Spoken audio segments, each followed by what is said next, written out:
Welcome to another Volti Audio one-take video. I have notes this morning. It is Sunday morning at the 2025 Capital Audiofest. Last day of the show. I guess you might call this a show wrap-up video. It's a great show, and it's a fun show too. The Capital Audiofest always has just a good vibe. It's if any of you remember the Rocky Mountain Audiofest, that kind of vibe that show has had. This is right there with it, and I'm not sure, but I'm pretty sure that maybe I had the most fun of anybody this weekend. Except for Matt. Matt and his dad, a VPI. Those two are a team, and Matt is just perpetual fun. So I can't compete with Matt on the funometer. I was in Matt's room last night, playing some interesting music, and like old timey music. Well, at least to me, it sounds like old timey music, and. It was just a good time. But they had the Ever speakers going on. I've never heard the Ever speakers sound that good. It just goes to show you, it depends. A system setup, system synergy is so important. And I stress this to all my customers. And it's why they ask me, a million questions about, the gear that they already have, because they don't want to buy speakers, buy a pair of RAVs for $8,200. You don't have to also go buy a new amplifier. And, I'm honest with the answer. It'll work just fine. Probably is not going to be the, that 400 watt solid state is probably not going to be the last amplifier you'll ever own. But anyway, the Ever speakers sounded really good. Actually, it sounded like they had the tweeter turned down a little bit. That's cheating. Well, I don't know if it's cheating, but it's one of those deals where less of a bad thing is a good thing. Klipsch does that a lot. Just fix it. Just make a better tweeter. How about have a throat size for your horn that's a little bigger than this? Klipsch. I know, they've got bigger throat horns coming out. I got it. They still sound odd to me. Okay, so we also went into the classic audio reproductions room again. These are, I'm walking around the show, there's nothing going on. So you might as well just head down that hallway, because Matt and John Wolf will be doing something. And had another experience in John's room. And I did a video on it, so you'll see. I don't know if it's posted yet, but it'll come this morning. And it's not a long video, but it's you just got to respect the old school, is what it comes down to for me. And I may not like everything about the sound of John's speakers, but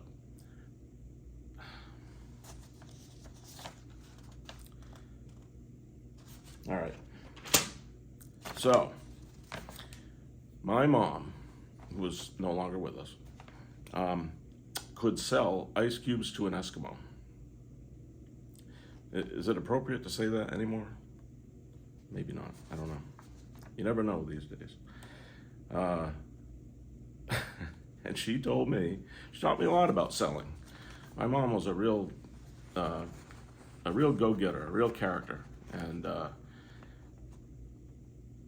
she said, and I miss her actually, and she said, she would always tell me, look, in business, in sales, you sell yourself first and your product will sell itself afterwards. And I think she's right about that. Your integrity is everything. And so what I'm getting at here is that somebody said to me, I said in the comments something about, geez, you must have a lot of confidence in your speakers if you're showing us all these other great experiences you're having around the show. Yeah, I do have confidence in the sound that I'm making at these shows and in my product. But understand this video and all the other videos I've done this weekend, and the whole reason I'm here is marketing. Don't forget that. Yes, we're having fun. I know you all are having a good time watching these videos and all that. It's marketing. And you're being marketed to my way, the way that I do it. And that is to take you around and talk to you about the stuff I like. This is what I like, and then also I'll make a comment like, did you notice the port on the back of the speaker? So that you, because I know you're smart enough, are gonna say, yeah, see, Greg doesn't do that. So he's got a good sound too, but he's not putting the port on the rear of the speaker. When I put Greg's speakers in my room, the port's gonna be on the front. And he's right, that's gonna work. You're saying to me, yeah, Greg, you're right. That's gonna work a lot better. And so I'm doing these videos for marketing, and I'm also just letting you in. I want you to know more about me. And that's what these videos are really about. When I go into a room and I say, boy, that's really unfortunate.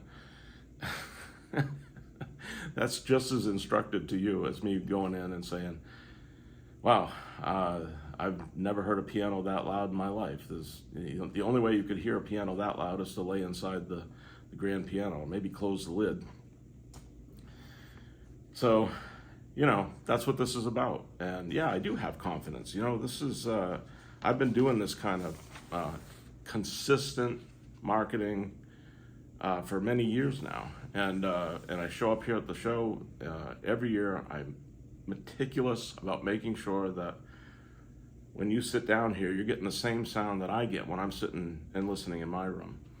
And, geez, all those years with my costume shirts, I don't have one now, but you guys have probably seen them, and walking around the show and just being here and having this kind of sound that we have, which is the best sound of the show. There's really no such thing as best sound, but you got to have that confidence. And many people will tell you it's the best sound of the show. It's the best to them, is what they really mean. And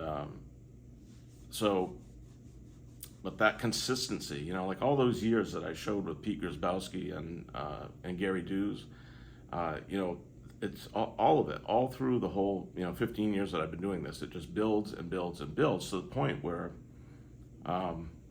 it's sort of a given. When you come into the show, and if you've made a list of rooms to go to, you're probably going to have Volti audio on the list, and because you just know you're always going to get a great sound here, and I'm proud of that. That's marketing. That's marketing. That's what it is. Yeah, did you go to the Volti room? Oh, of course I went to the Volti room. You always got to go to the Volti room. What else did you hear that was good? I know, I'm tooting my own horn. All right. This it really is such a great sounding system. I'm gonna play a tune for you. We had another tune yesterday from somebody. These names. Okay, Moses Yufi Trio, MYT it says. I'm guessing MYT is the album, maybe. And this is just one particular song, and I love it. I absolutely love it. I'm gonna look for it on vinyl. And I hope the vinyl can carry the low end the way the digital does. I'm going to be really interested to hear that. I don't think it's going to come across on my phone, but the low end in here is just so beautiful. These SVS subs that I've got, it's a small room, so I just brought micros. I did bring the bigger ones. They're in the trailer. Yeah, if you want to steal them, go break into the trailer. All right, but anyway, I didn't need them. These micros are fantastic. What a great little sub, and the tunability of the app. I'm sitting here on my phone tuning them while we're during show hours. I'm messing with it, and you can just tweak it in, and especially at the seating position, you can get exactly the way you want. And so when you sit, nearly everybody yesterday said, "Are the subs on?" That's fantastic. That's exactly what I want. Are the subs on? Yes, they are. Yes, sir. And that means they're well integrated. That means if I hid them, if you didn't know they were here, Well, you would know. Well, if you knew bass horns, you would know. You'd be like I know as I'm coming through the door, I can hear the subs because I know that bass horn doesn't go that low. But anyway, we're talking right down, you know, just the solid underneath. The whole room moves a little bit, and yet you're not missing anything there, or I should say there in front of you either. You know, it's just the impact of the bass. You know, it just hits, and it's just this that hits, and then there's just this low extra stuff that I know that thing's not doing. I know the subs are doing it, and it's so well integrated. You can tell I'm excited about it. This is my sound right here. This is exactly what I strive for. This is what I've been going for years. So anyway, I'm going to flip this thing around and play this song for you. Let me know what you think of this. Yeah. Oh, I should go over the gear real quick. Of course, the speakers are the new Volti Audio Vitoras. 4 years in redevelopment, painstaking. I don't know if it's the effects of the pandemic or what's going on, but it just was really difficult to get people to do things for me. That's why I like to do so much in-house. It's one of the reasons we only do 40 pairs of speakers a year, because I want to do it myself. I cannot rely on other companies. I can't rely on other people. I can rely on me and my crew. And we're meticulous about stuff. I micromanage. But if you ask the other Greg who works at my shop, who's been with me many years, does he micromanage? The other Greg would say, oh yeah, he micromanages, and it's a damn good thing he does, because we need that. And so my guys micromanage themselves, but that's how you turn out a really, really top quality product. And so we do things as much as we can in-house. But what a great speaker, man. I don't like building them. Honestly, I don't. They linger too long in the shop. I like production. I can build, I think I can build 10 pairs of rivals in the same amount of time as one pair of Vitoras. And when I think about that, I'm actually not charging enough for the Vitoras. And several people at the show said, you're not charging enough for those. They are works of art, absolutely beautiful, and you should charge more money. And I might just do that. So, because I can. How do I mean that? What am I saying? I can. Yeah, I can. They're worth it.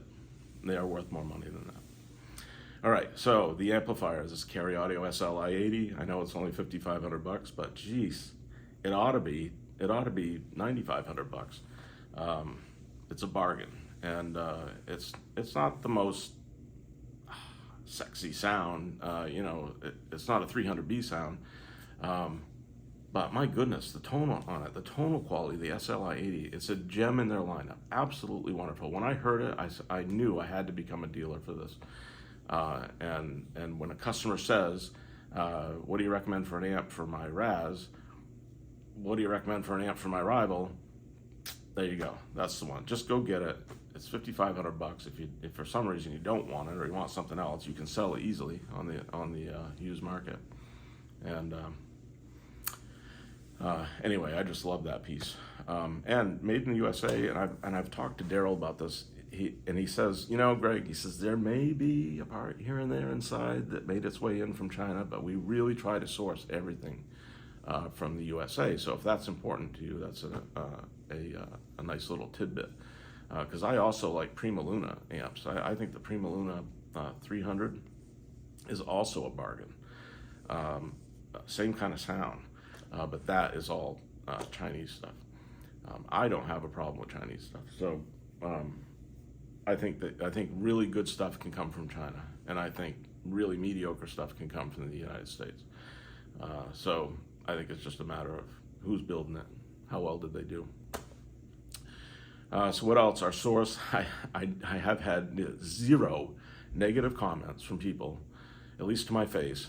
They probably don't dare tell me this, but about the Weem Ultra. Here I am with a 329, well, I have the Teddy Pardo here, which is $945. But still, for $945, it's probably the cheapest streamer in the whole show being used as in the demo. And but it's I've already hammered this home in video, so I'm not going to talk too much about it. But it's you don't need more than that. You don't need more than that. And then the new Mojo Audio DAC, which is sounding better here than it did at my place, thankfully, because I was a little worried about it. I broke my rule. My rule is within 2 weeks of the show, you don't change anything in the system. And I did. Ben sent me the new one just days before the show. And I made the mistake of packing up the old one to send back to him, and off it went. And then I got listening more, and I went, oh no, I want my old one back. And I did. I reversed the UPS thing and tried to get it back, and it showed up. It showed up the day I left for the show. And but when I got here, hooked it up, you know, there was right from the get-go when I put it in, there was lots of good stuff about it that I liked. There was just one thing about it that was tweaking me, and that I did not hear on the X. And but now here, and Ben told me it's going to need more break-in, so I think we just broke it in some more. That's all it is. And but I've already told you about Mojo Audio DACs. I just think they're juicy. That's my name. That's my word for Mojo Audio DAC is juicy. And so anyway, Triode Wire Labs cables. They're just. It's like they're not there, and I love that. You know, they do their job without making themselves known, and that's not always easy to do. And Pete just does a great job of making cables. And you want some high quality cables at reasonable prices,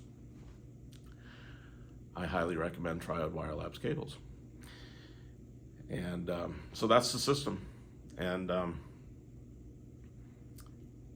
it's really great. What else did I write down? Yeah. All right. I noticed a trend this year. I pay attention to trends. It's interesting. Last 2024 Capitol Audiofest, I heard subwoofers everywhere. There were multiple rooms that were just pumping out ridiculous, stupid bass. Because I don't know. I don't get it. I just don't get it. I mean, anyway, some people like to be impressed by their stereo system. If you like to be impressed by your stereo system, turn the sub up. Wow, isn't that great, man? You know, I'm a little more refined than that. But hardly any subs this year. It's weird. What I heard instead was room correction, DSP. I noticed that in several rooms. And this is what was going on those full range, I don't know if they're electrostat, but they're panel speakers. And you guys, a couple guys commented on those, and I know you guys all noticed those. And I thought that room sounded really good. And they're full range, so they're not unlike other panels that are using a woofer to try to integrate into the panel to be to cover the low end. This panel does, I don't know how, but it does all the way down into the low bass. And but here's the deal, all right? I can hear processing.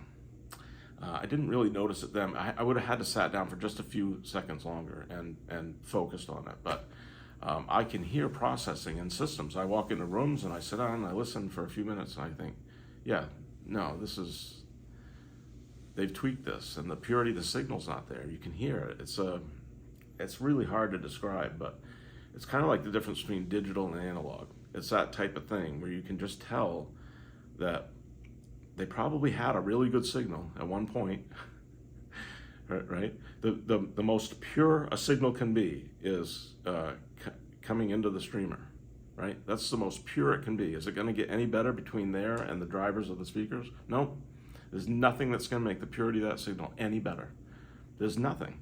It's going to degrade to some extent through every single thing that it runs through in the system. It runs down a stream and out the speaker. And if I have 55 stupid passive crossover components in there that signal has to go through, guess what? Click, click. Yeah, it's not as good. So when you take this really pure signal, you've got this beautiful turntable, it costs $100,000, and then you've got this, beautiful wires that come out, and this cartridge, and the tone arm, and the whole thing, and the signal's coming down the wire, and then bloop, it goes into a mystery box, right? Here, there's a mystery box. You don't even know what's in there, right? How many 10-cent parts are inside there that your whole signal's going through? And then it's going to be converted from analog to digital, and back from digital to analog again. Come on, man. The purity of that signal just gets trashed. All kinds of really cool things happen. Don't get me wrong. I understand what DSP does. Nobody understands it better than me. I got it. You can do all kinds of neat things in that mystery box, but you're not going to improve the quality of the purity of the signal. You're not going to improve that. And so, yeah, great. Full range panels. Sounds really good. I buy them, I put them in my house, and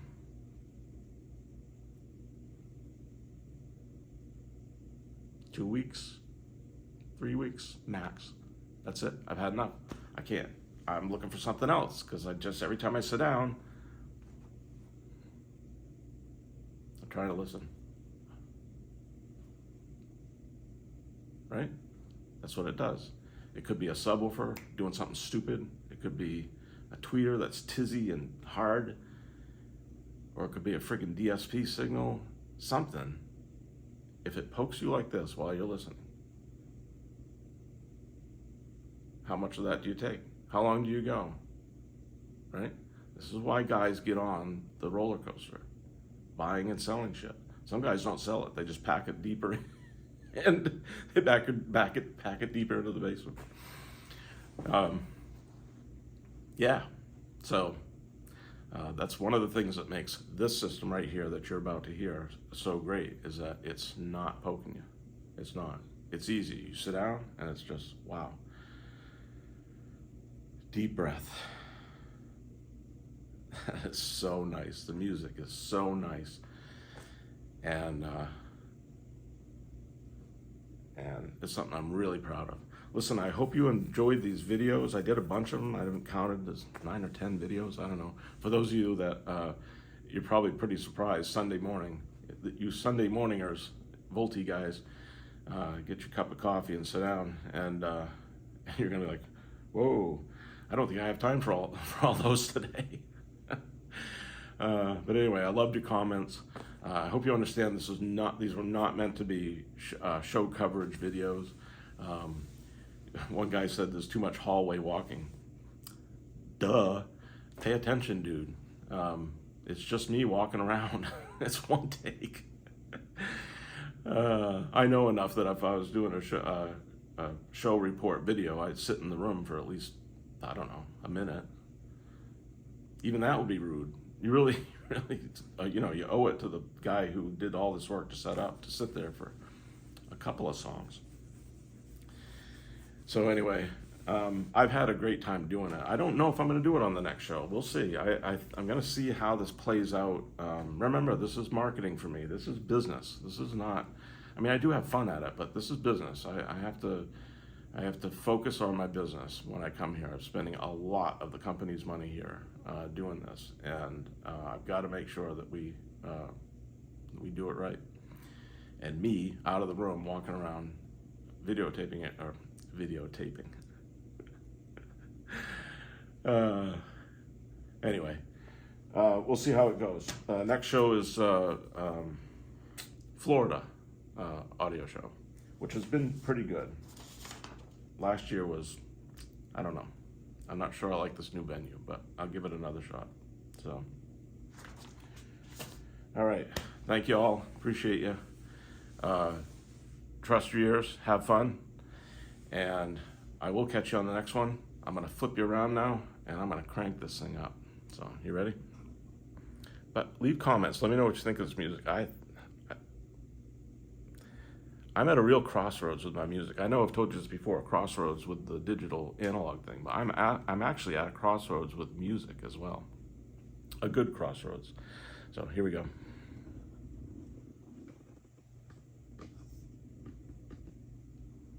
Let's get this out for you. All right, you know what I'm gonna do first? Yep, I'm gonna see, yep, and it did it again. Qobuz Connect. You've got a problem, Qobuz Connect. Why don't you get some guys on this and figure it out? You're a big company, come on. I have to switch it back. I had it all set up. I have to switch it back to the Weem Ultra as the output. Why are you switching